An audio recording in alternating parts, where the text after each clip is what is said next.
Hello friends, ఎలా ఉన్నారు? నేను చాలా బాగున్నాను. ఇవాళ అమెరికన్ కరెన్సీ గురించి కొంచెం సేపు మాట్లాడదాం అనుకుంటున్నాను.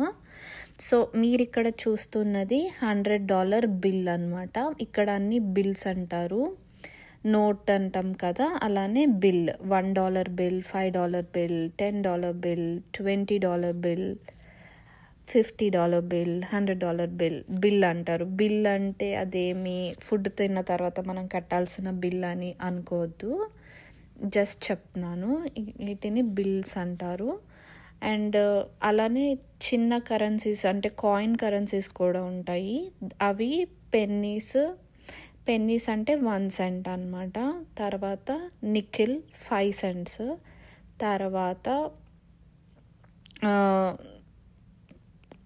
డైమ్ అంటే 10 cents.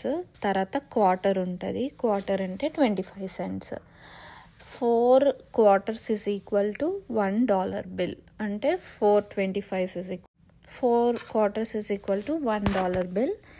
సో కరెన్సీలో హైయెస్ట్ బిల్ ఏంటంటే $100 బిల్ అనమాట.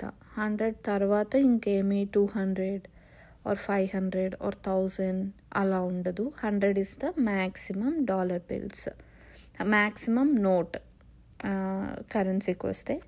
దీనికన్నా తక్కువ అయితే $50 బిల్ ఉంటుంది, తర్వాత 20, తర్వాత 10, తర్వాత 5, తర్వాత $1 బిల్స్ ఉంటాయి.